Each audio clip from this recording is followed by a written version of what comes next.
¿Cómo va? Mono querido, ¿cómo va? Tanto tiempo. Tanto Acá una tiempo. nueva emisión de Café con Rock. Sí, café con manzana. Yo me terminé el café, Muy bien. pero bueno, estamos con fruta. Ahora que viene la primavera. Bueno, un año Y fuera de las canchas, che. sí, sí. Bueno, no sé. Para poner un poco en contexto, yo tuve un pequeño accidente en un trabajo en una empresa constructora y nada, tuve un pequeño problema, digamos, a nivel auditivo que se está reacomodando, pero bueno, prometemos que vamos a volver a ser fieles y tratar de hacer esto más seguido. Por lo menos esto es lo que queremos hacer. Y bueno, ya indagaremos más en eso más adelante, pero hoy vamos a hablar de... Esto fue idea del mono, me parece una idea genial, que es algo que no tocamos antes, que es hablar de rock nacional y de una figura muy mítica como es Papo. Me encantó la idea, mono, así que gracias por eso. Y elegiste, y yo quería empezar por ahí, elegiste dos discos, porque acá siempre elegimos discos para hablar de... y elegiste dos discos que me llamaron mucho la atención, que es el Papos Blues 3 de 1973 y Buscando un Amor del 2003, con 30 años de diferencia. ¿Por qué estos dos discos? ¿Qué pasó? ¿Qué se te pasó por la cabeza? ¿Qué vínculo mental hubo? Y después, si querés, hablamos de los discos y de Papo en particular, pero ¿a qué vino esta idea? A ver, nada, para mí una alegría, bueno, volver a hacer esto con vos y justo hablar de Papo. Y nomás para dar un poco de contexto, creo que estamos hablando de, bueno, sobre qué íbamos a hablar la próxima y estábamos pensando hablar de Bowie, pero tal vez, no sé, se sentía bien arrancar con algo más cercano a casa, por así decirlo. Totalmente, sí. Y sí, porque estos dos discos, a ver, es muy fácil, para mí son mis favoritos, por lejos, de Papo. Es un Eh, buen motivo, es un buen motivo y son re buenos discos, digo. sí, o sea, de hecho, hace poco leí una biografía de Papo y muy buena, de Sergio Marchi, el autor, Ok, no y la de leí. hecho de esos dos discos también habla muy bien y no necesariamente me sorprendió, pero bueno, fue interesante ver que también había como, nada, otras opiniones más entendidas que también lo veían relativamente así, por lo menos en la etapa de blues. El Papos 3 Papos Blues 3 es como su temprano pico, por así decirlo. El uno está buenísimo, el 2 está buenísimo, y el 3 para mí está mejor que esos primeros dos y después Mm. los que vinieron después. Y es como el Papo joven, ¿no? Una especie de apogeo para mí. Ese es el volumen 3. ¿Te parece el pico de Papos Blues, digamos? Sí, por lo menos el Papo joven, el Papo de los 70 sí, el Ok. Papo Blues 3 no hay con qué darle. Si bien hay cosas, por ejemplo, en Papo Blues 4 el último tema de Papo Blues 4 es un tema, ni siquiera es una balada, es algo como de otro planeta para mí, es hermoso, no está en el 3. Mm. Mismo, hay momentos de Papos Blues de los 70 que son espectaculares, pero como disco es como una tras otra, es que y cuando te Es querés dar cuenta que, ya terminó. es que a mí lo que más me llamó la atención del disco cuando, digamos, cuando me puse a estudiarlo, digamos, siempre lo escuché toda mi vida. Los primeros Papos Blues, el 1, 2 y 3 generalmente son los favoritos de todo el mundo. El uno sonando muy crudo quizás, y el 3 quizás es el que más tiene de todo, digamos. En temas tiene Stratocaster Boogie, tiene Suicidio Prolijo, tiene Sándwiches de Miga, tiene Siempre lo mismo Nena, tiene todos los temas. Pero lo que sí me sorprendió es que es un disco de 21 minutos, man.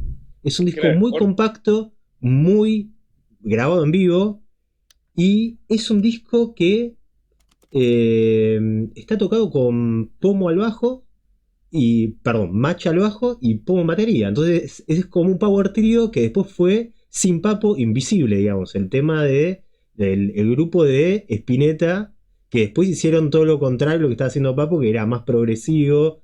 Además, y acá armaron una trifecta, digamos, de lo que es un power trio. Un power trio, digamos, es bajo, batería, guitarra, digamos. sí. Y está grabado así, está grabado en vivo el disco. Está grabado, digamos, lo que me resulta gracioso es que el único efecto especial que hay en el disco es ese sonito de fondo que tiene Sándwiches de Miga cuando termina y Claro, arranca. sí, Es lo único que hicieron en todo el disco para la producción.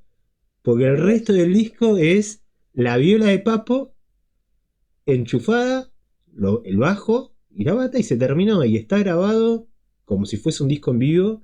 Y me parece que eso es lo que le da tanta fuerza a este disco. No por nada empieza con casi una improvisación que es Stratocaster Boogie, digamos. Que es lo que Sí, todo violero quiere tocar. Y de hecho he visto pocos, tengo un amigo que lo toca, pero que es una improvisación que dura 1 minuto y pico, digamos. sí. Pero que. Ah, también tiene como un ruido como un pajarito. No sé si es un También, silbido o qué es lo que le meten, pero sí. Te tiro un chequeado igual, buenísimo todo lo que contás, no te quiero comentarte todo lo que dijiste, pero lo primero es que son 27 minutos el disco, lo acabo de buscar. 27. 27, sí, pues se había hecho Perdona, muy corto pifié. lo que habías Sigue tirado, dije, siendo, no, no, sigue tiene siendo salto. cortísimo. Los temas en sí son cortos todos. Menos siempre lo mismo Nena, que es con el tema que termina, que dura 6 minutos, que es un blues estándar. Digamos, que toma las temáticas típicas del blues de, digamos, salgo con una mina y el padre no me quiere porque soy un vago, no sé qué, qué sé yo, Sí, sí. y se explaya en una improvisación. Pero si no, todos los temas son cortitos y al pie, y es un disco cortito y al pie, y es hiper efectivo. Y a mí lo que me llama mucho la atención es que hay que acordarse que es un momento, el 73, donde se empieza también a jugar con el rock progresivo y demás. Estamos hablando hace poco de Invisible, que, o sea, Pescado se disuelve, arranque Invisible. Arto ya es un poco progresivo, si bien es pescado, pero no es pescado. Charlie después hace La máquina de hacer pájaros, mucho después, en este momento está en Sui Generis. Pero Papo hace todo lo contrario y hace una cosa, digamos, completamente cruda y eficaz, como diría él. ¿Sí? Vamos a sacar un poco la citación a Sucio Desprolijo, que también está en este disco. Este, pero ¿qué más me querías decir con respecto a esto? Bueno, No, está buenísimo todo lo que estás diciendo, man. Lo estoy flasheando. A ver, lo que decís de la base que tiene a Pomo y a Maki, o Machi, Machi. claro, que básicamente ellos, digamos, después de que dejaron Es tocar con invisible. Papo, claro, se fueron a tocar con Spinetta y el chiste que habían tirado ellos, esto lo leí en la biografía, ellos decían, no es que Papo, Spinetta cambiaron de banda, es nosotros cambiamos de guitarrista. Y es verdad, o sea, Sí, sí, honestamente es sí. cierto. Y para mí esa base, para mí Spinetta lo mejor que hizo en su vida, por lejos, es Invisible. Eso está Declaraciones del buenísimo. mono. Muy bien, está bien.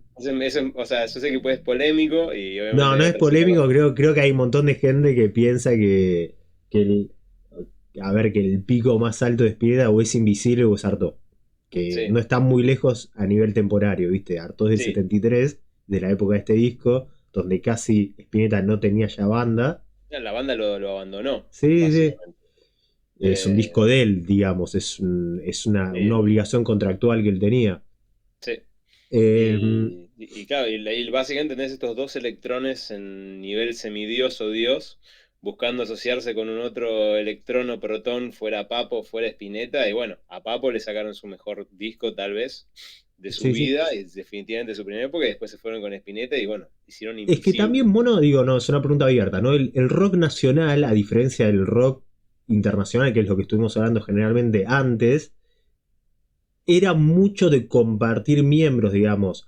Claro, eran Manal, o todos sea, los amigos. miembros de Manal se iban para un lado, Claudio Gávez que tocan la pesada con Billy Bond, Papo también tocó, Papo entró en Los Gatos para tocar el rock de la mujer salvaje y después, digamos, siempre pasó esto que todos tocaron, de hecho, Lebón tocó el bajo con Papos, Papos Blues, en los discos anteriores, que es el bajista de Spinetta, Claro. digamos, y el guitarrista de Charlie en Cerú Girán. Entonces, siempre hay como un reciclado, es como un barrio muy chiquito el rock nacional donde entonces conoce. Y me parece que tiene, o sea, que le da algo bastante eh, como, como gentil a la cuestión, como medio de barrio.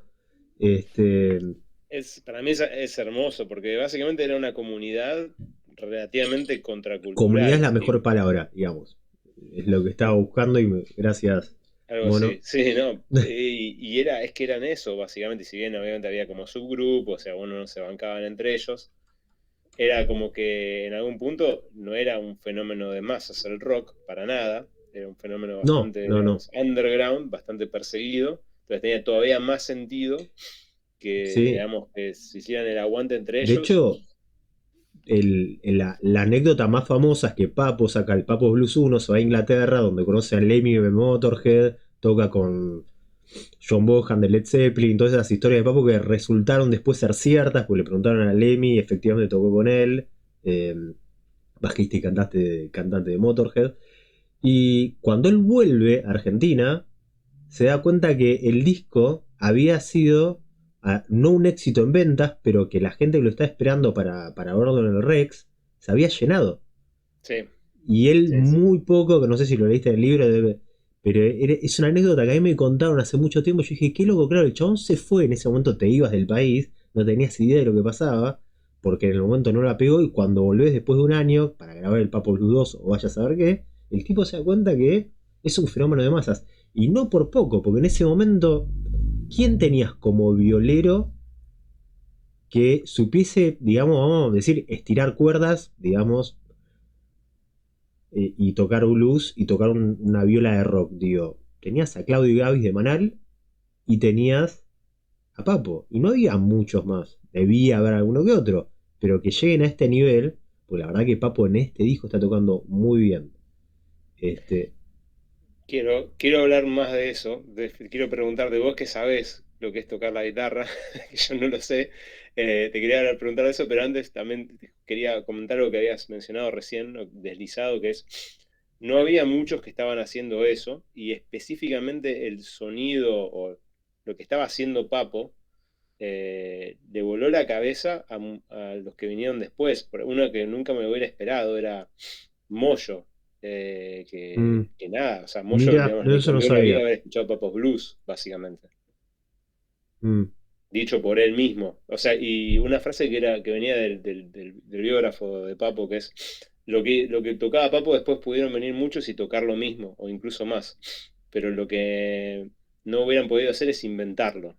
En algún punto, como que lo que armó en la guitarra Papo en Argentina fue absolutamente innovador. sí, sí, era impresionante, porque si bien Claudio Gavis tenía su, con Manal tuvo su, digamos, una especie de subidón técnico y digamos, con Papo es más explosivo. Hay una especie de, vamos más para adelante. Y de hecho, en el Papos Blues 3 ya se escucha una viola que es muy pesada, digamos. Sí, Y sí. lo más interesante del tema es que tiene todo el equipo para no sonar pesado. Es decir, uno cuando ve a Papo en la cabeza o ve el rock pesado en la cabeza, digamos, se imagina una Les Paul con un Marshall. ¿No es así? No se Claro, imagina algo esta pesado. guitarra, por ejemplo. Esto es un Strato que Claro. tiene simple bobina y tiene lo que yo llamo el sonido de patito, de Claro. Spinetta, finito. Bueno, el sonido del Papos Blues 3, yo me puse a investigar un poquito. Lo que más me llamó la atención es que Claudio Gavis le da una viola a Papo, una vez hablando más de comunidad, le da una Fender Telecaster, que es una viola para tocar country, básicamente. Tienes un sonido más finito a la Ah. Stratocaster.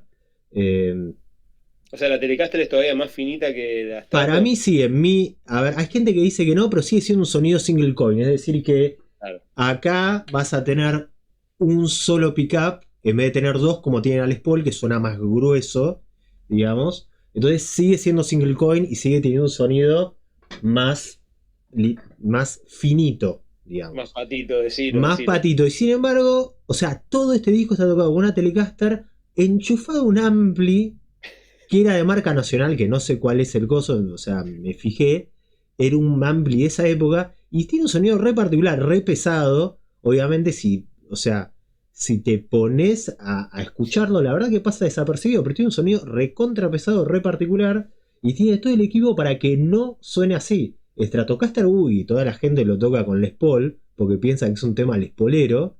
No es un tema, es un tema que se tocó con una Telecaster, digamos.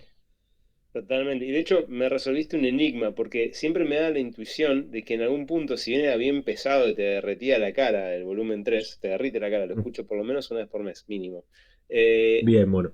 tiene como cierto aire. Mucho más aire si querés que un disco tocado con, o sea, con ese nivel de pesadez de música, pero con otro setup. Así que claro, debe ser Sí, exactamente igual por yo eso. te digo, la Telecaster para mí siempre, no la Strato, porque cuando escuchas una Strato sabes que es una Strato, pero la Telecaster para mí es la viola de las sorpresas, porque uno nunca sabe. Walla J. Love, el riff más conocido y emblemático en la historia del rock, que uno dice es una Les Paul, eso traes una Telecaster. La gente Mira, piensa que el Led Zeppelin 2 está todo tocado con una Les Paul, no es así. O sea, el Led Zeppelin 1 está todo tocado con Telecaster y el riff de Walla Lota Lo está tocado con una Telecaster y suena re pesado. Y a veces tiene que ver el bajo, tiene que ver, lo más importante, los dedos de la persona que lo toca, digamos. bueno, sí, los dedos O y la sea, mente. los dedos es lo más... pero es un disco que ya empieza a sonar, no te digo heavy metal, pero tiene temas de rock duro, tiene pájaro metálico, Pájaro metálico, gran tiene ejemplo. sucio y desprolijo, que hay que tocar ese riff y cantar a la vez. ¿Sí? Es algo que siempre le dijo Spinetta al Carpo, que es, yo no sé cómo haces para tocar riffs así y cantar a la vez, algo que yo nunca pude hacer, que es algo jodido como violero. Sí, pues estás haciendo dos melodías al mismo Estás tiempo. haciendo dos digamos, actividades independientes que son repetitivas al mismo tiempo, no son acordes, digamos. Siempre es más difícil tocar, cantar arriba de un riff que de un gozo.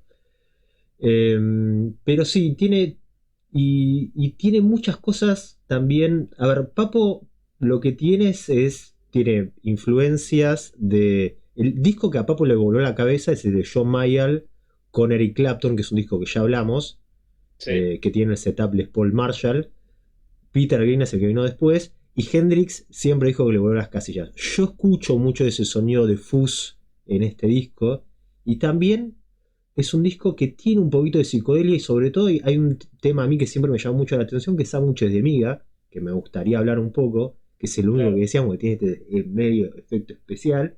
El único producido. El único Sí. producido hasta ahí, producido como lo ha producido Papo, que Muy vamos a ver, el tema agradecido. dura 4 minutos, vamos a producir los 6 minutos. Pero me parece que es muy interesante no solo lo pesado que es el tema, sino la letra. Me parece que es un tema que roza con la psicodelia, es un tema que, digamos, es conocido un poco que Papo se tomó un par de pepas y vio efectivamente sándwiches de miga acercándose a él, lo cual la imagen burlesca de Papo es una cosa que es impresionante, digamos. O sea las anécdotas que hay de Papo, desde conseguirte un trabajo honesto, a DJ Dro, hasta unos sándwiches de miga que se ven a la cara, son anécdotas maravillosas, digamos. Uno se ríe, o como cuando traduce los temas de Ruta 66 o cosas así. Pero en este caso la letra es muy... Parece una pelotudez, pero no lo es. Me interesa por sobre todo cuando dice... eh, cuando habla de... Me parece que es un tema que habla un poco de la vergüenza al rockstar, por ejemplo. Porque dice, no digas nada a nadie, pero estuve despertando en la mañana, por ejemplo, ¿no? Yo lo leí en un par de libros esto que es como la antítesis del rock and roll. El tipo, me estoy levantando en la mañana, soy una estrella de rock, no le digas a nadie. Si hay una especie de vergüenza en eso, ¿sí? Eh, y también insiste en, estuve esperándote, o sea, hablándole a una mujer, y cómo sucede que un rockstar que supuestamente tiene millones de groupies esté esperando a una mujer, digamos. Es un tema que a nivel letra y a nivel, digamos, en todo lo que es la composición del disco, que es bastante básico, es el tema que me parece que sobresale un toque por estas cuestiones, digamos, líricas, que una vez más parecen medias burlescas porque se trata de Papo, pero me parece que no es tan así en realidad. Sí, para mí siempre atrás de, si querés, no diría lo burdo, porque es una palabra fea y honestamente creo que no sería justo decirlo, pero si querés detrás de lo ultra concreto de lo que es Papo, y Papo Ujú. no tendría ningún problema en Exacto, decirte sí. que él mismo es burdo, pero detrás de lo No, es concreto que de no me Papo hay parece que algo muy sea sutil. burdo, me parece que es concreto y, digamos, y Para mí dice lo que tampoco es tiene burdo, ganas de decir, o decía, que para descanse, y, y con la pero viola hace exactamente hay lo algo mismo. muy, muy sutil siempre atrás de lo que dice Papo, no solamente de lo que toca. Mm.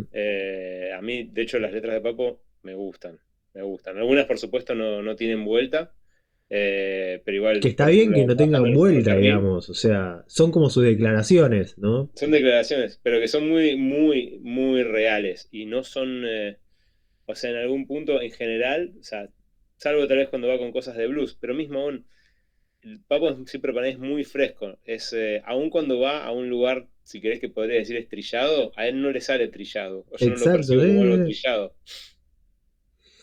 Lo que pasa que también yo creo que, sacando Sándwiches de Miga, quizás que no es un blues, digamos, el blues va a lugares trillados, digamos, va a...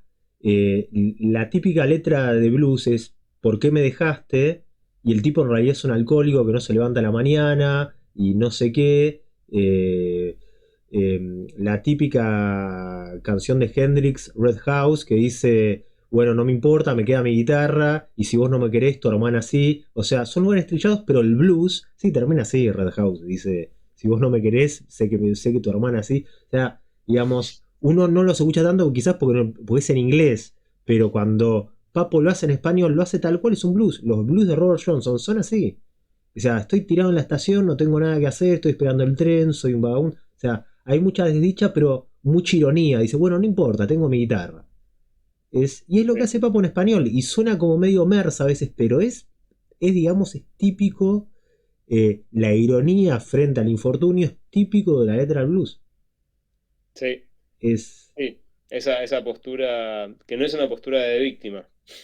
a ver, es Eh, como un tango, digamos. El tango tiene letras que son hiper trágicas, hiper nostálgicas y forma parte de ese tipo de ese tipo de estilo musical. Ahora, lo que es re interesante es que el blues impactó mucho en Buenos Aires, una letra que viene del canto de esclavos en Norteamérica.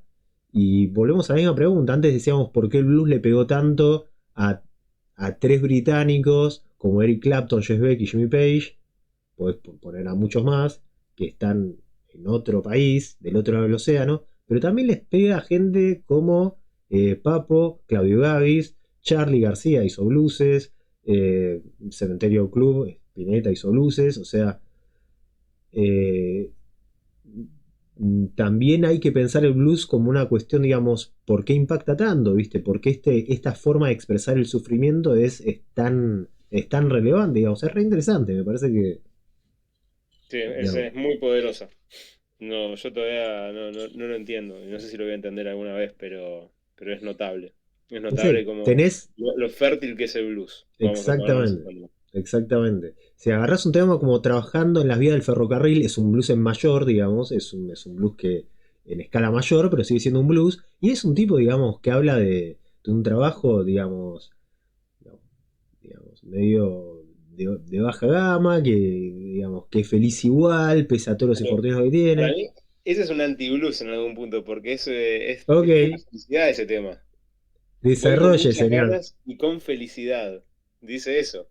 Y es todo feliz el Es tema. que vos sabés que para mí eso forma parte del blues, es como que está todo mal, pero sin embargo, no importa, me siento bien porque o tengo mi guitarra, o porque toco blues, o porque tengo la música, o por esto. El blues mismo te saca del blues, o sea, es un poco eso, el tipo que va cantando en las vías del ferrocarril, qué sé yo, no sé, me parece a mí, es un pensamiento, digamos, medio, pero... eh, todo esto para decir que es un disco hiperpoderoso, porque si nos hace pensar en todo esto, digamos. Sí, y de hecho medio que siento que podremos ir hablando un montón más de este disco, pero nada, retomando, sí, bueno, gran momento de Papo, de él, supongo, como persona y como creador, como violero, teniendo esa increíble base Pomo Machi, que para mí es como, en lo que es rock nacional, Sí, si te dice una base es como tener a Brasil del 70 básicamente, es ese claro. nivel. Me gusta la comparación de fútbol, bien. Sí, es que sí, son todos buenos, o sea, no pueden ser mejores. O sea, es tremendo. Y no sé, ¿saltamos al otro disco? Sí, si querés, a mí lo único que me gustaría cerrar de este disco, vos me preguntaste el nivel de viola del Carpo, eh, Por es, favor.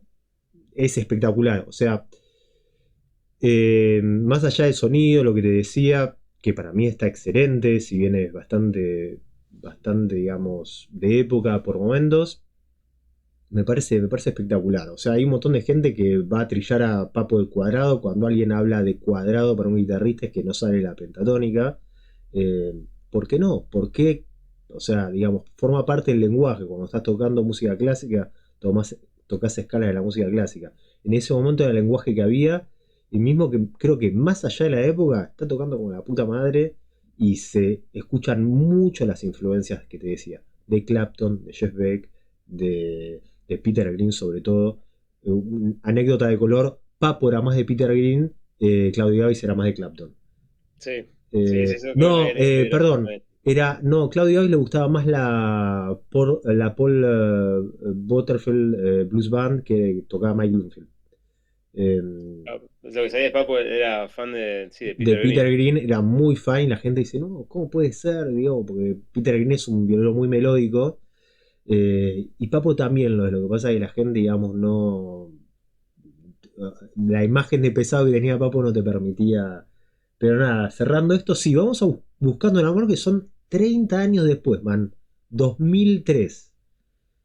Y su último disco. Su último disco, una producción completamente diferente porque, digamos, hay producción, hay caños, hay coros, hay, digamos, hay baladas. Pero nota al pie. Caños es una sección de vientos, instrumentos de vientos hechos de metal, ¿verdad? Sí, Perfecto. perdón por Sí, por vamos a favor. decir caños.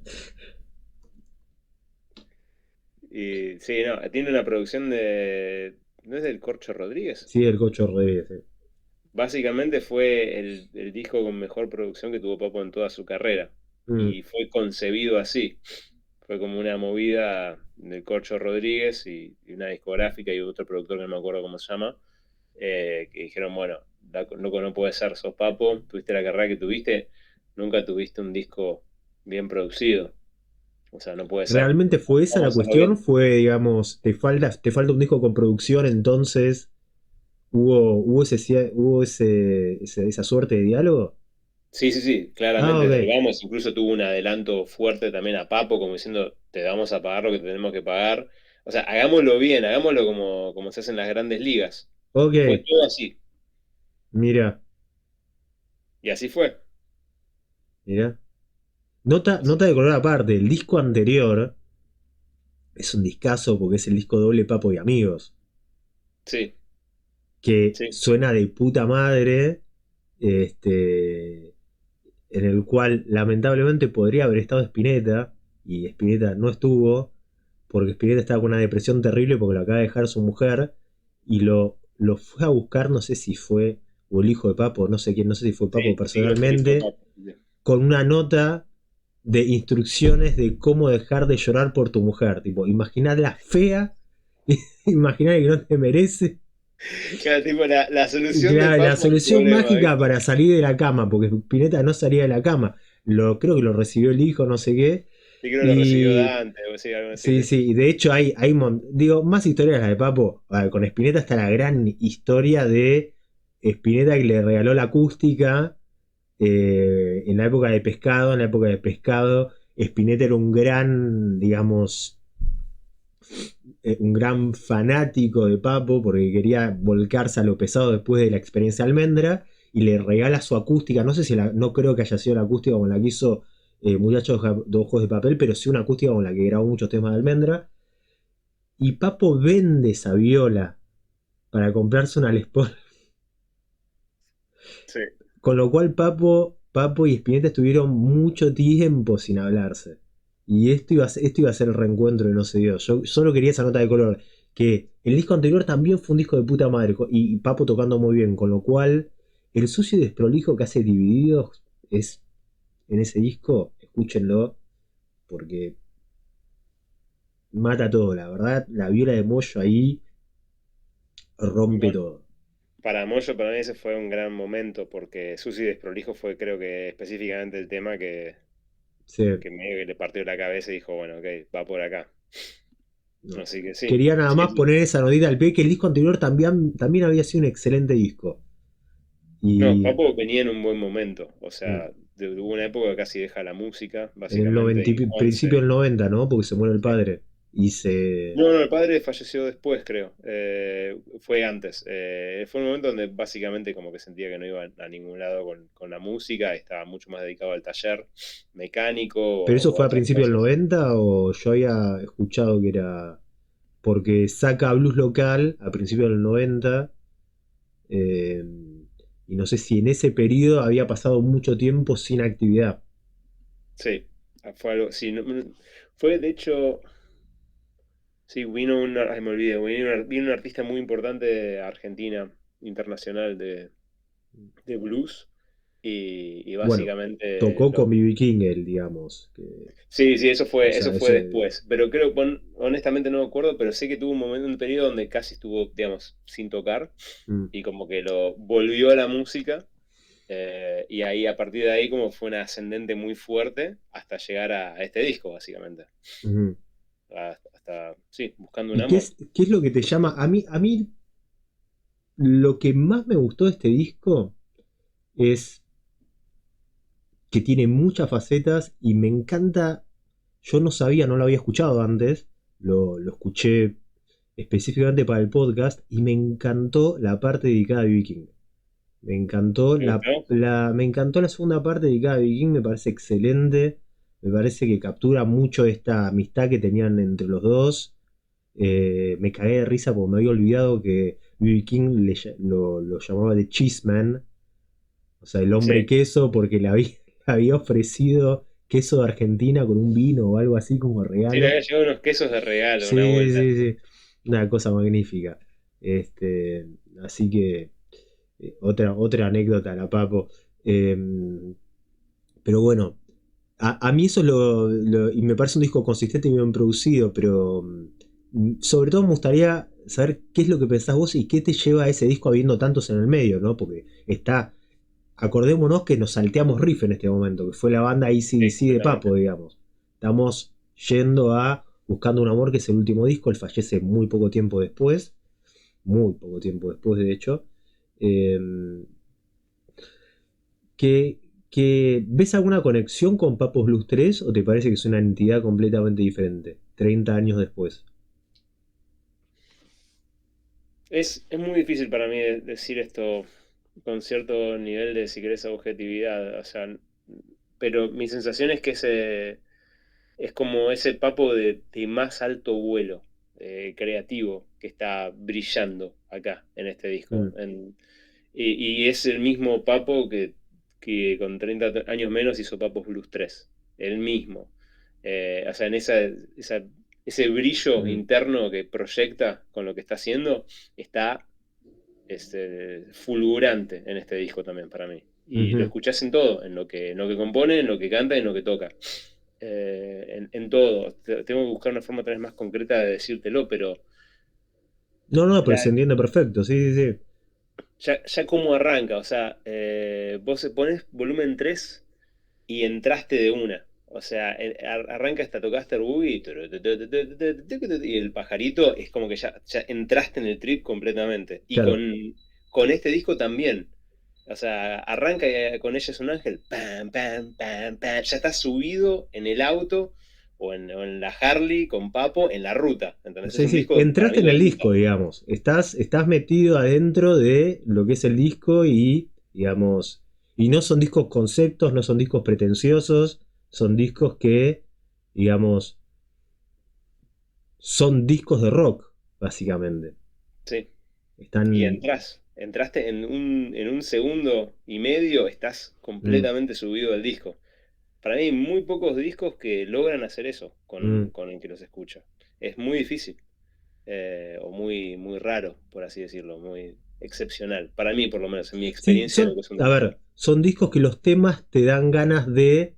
Son como las películas que te dan ganas de seguir escuchando, de seguir viéndolas, digamos. Es decir, que no se termine, que siga para adelante, digamos. Sí, Papo suele hacer ese tema, ese tipo de discos donde decís, no voy a escuchar el tema, voy a escuchar el disco porque está zarpado, digamos.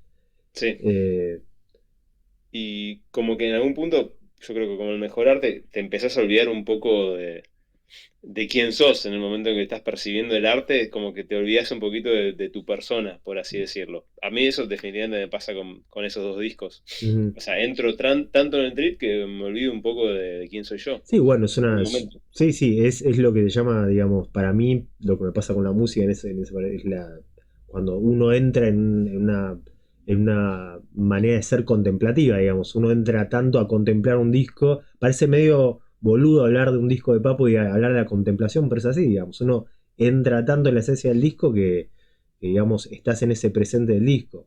Eh, qué sé yo, de nuevo, es un disco que escuché poco, pero la verdad que me parece recontra prolijo. En ese sentido está medio las antígonas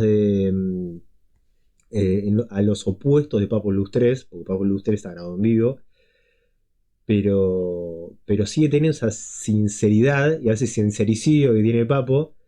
Y me encanta que tenga además esas baladas que Papo Blues 3 por ahí no tiene, pero tiene unas baladas que son, digamos, juntos a la par, sigue siendo, o sea, por más que sea un tema, digamos, quemado, demás, son, son temas, viste, como son muy, digamos, en cierto aspecto muy, muy calurosos, muy llenos de, digamos, de sensibilidad artística, a un tipo que le dijeron que nunca la tuvo la sensibilidad artística, me parece impresionante eso.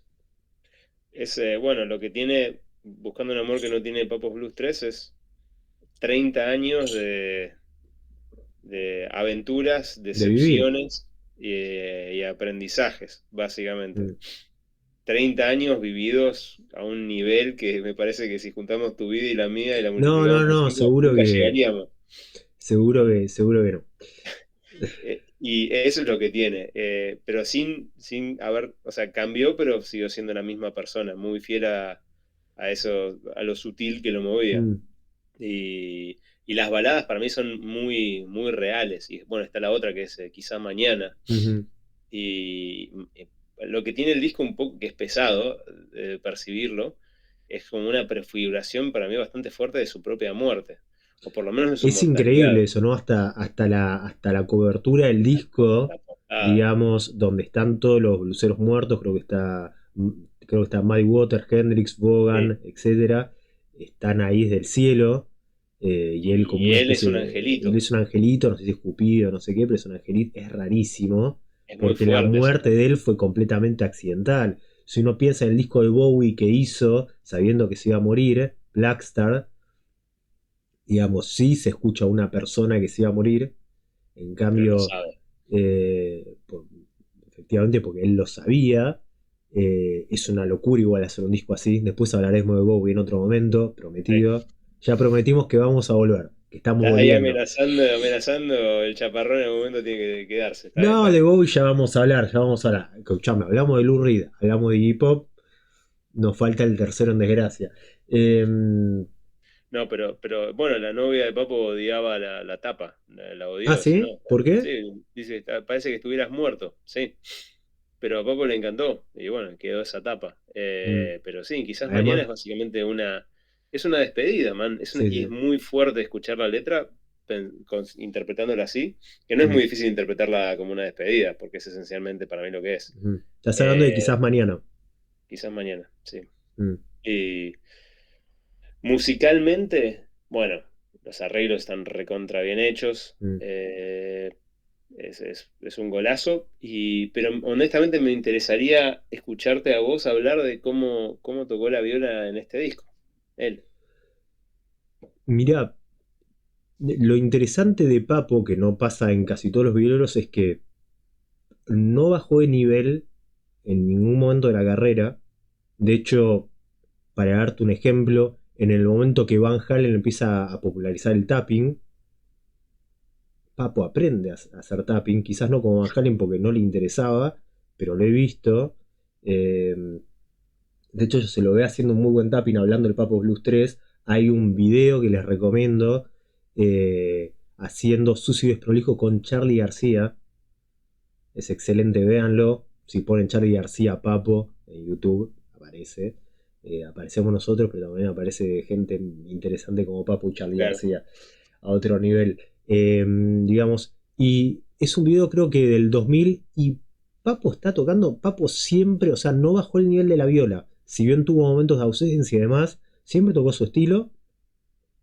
Y qué sé yo, lo que tiene Papo, por ejemplo, que no tiene muchos violos, por ejemplo, Papo nunca intentó tocar por arriba de su techo.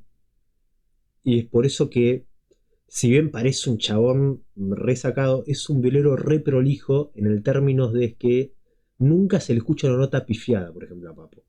Y en O este sea, como que disco, siempre tiene resto, digamos. No está sí, sí, tocando por digamos, arriba o de algún sea, popular. cuando toca Papo se escuchan todas las notas. Incluso nuestra Stratocaster Wii que va a los palos. No sé en qué tempo está esa negra, digamos, pero debe estar a 160 fácil. Ta, ta, ta, O, ta, ta.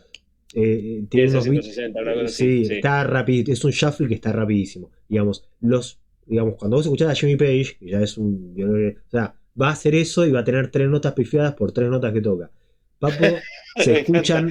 Sí, sí, bueno, pero eso es para Nunca otra. Lo dejas ir adoramos la a Jimmy ocasión Page, pero para darle eso. un palo a Jimmy Page. No, no, pobre, pobre, es un ex. Pero no, a mí, a ver, ya es una broma interna con el mono y Jimmy Page que se agarró el dedo 4 en la puerta hace mucho tiempo.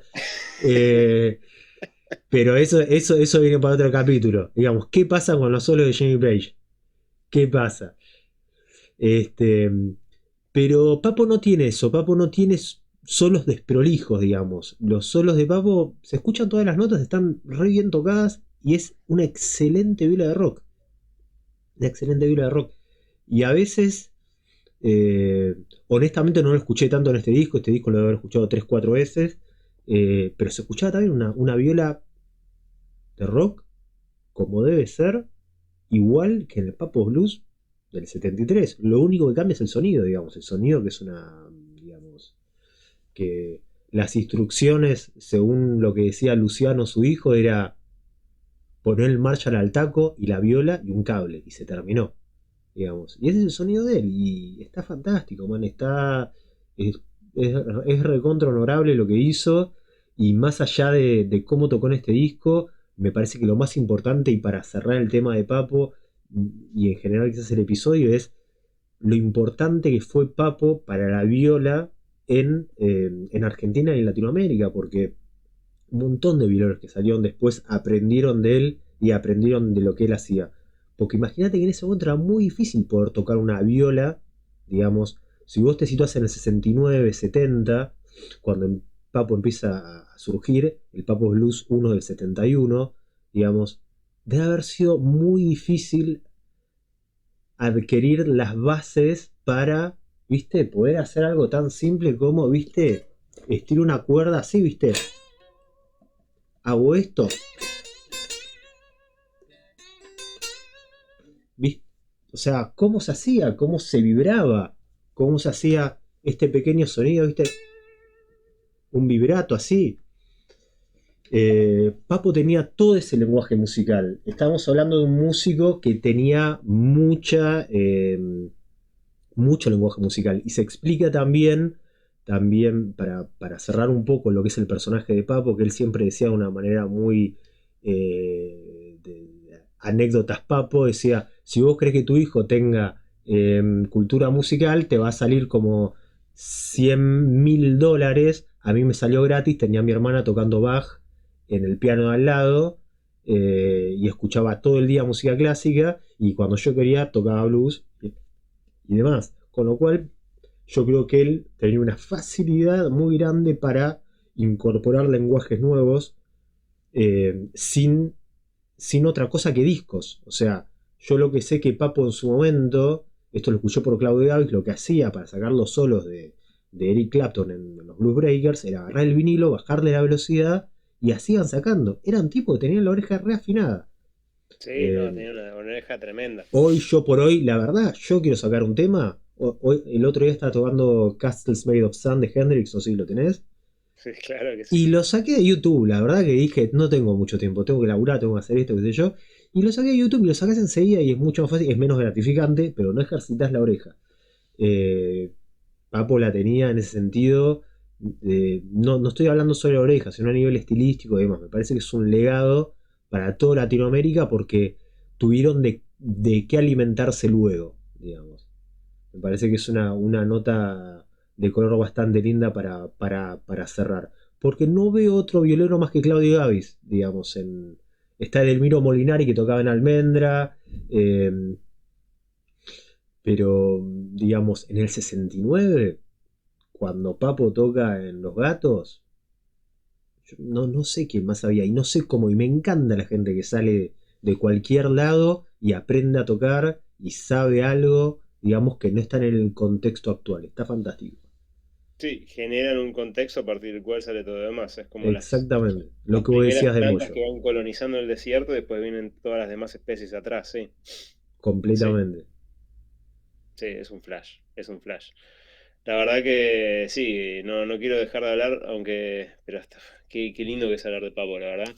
Tal vez deberíamos en otro momento hablar un poco más de otros aspectos de él porque me quedé Sí, con un sí, montón y de me cosas en el parece tintero. que también hablar de otra figura del rock nacional, que es algo que falta y que es un género eh, que tuvo mucha fuerza en Argentina y que pasó, digamos, si el rock nacional arranca con la balsa en los 60 y llegó hasta 2000 y más, se pasó por arriba a golpes militares, el Cordobazo y demás, y no les importaba nada, digamos.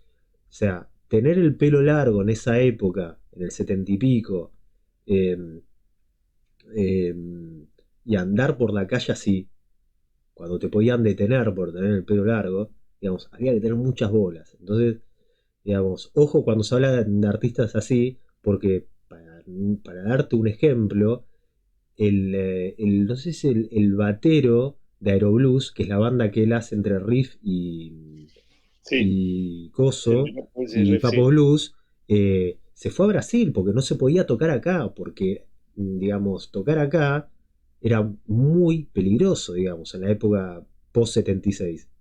Y La Máquina de Hacer Pájaros lo hizo, Spinetta lo hizo, Papo lo hizo.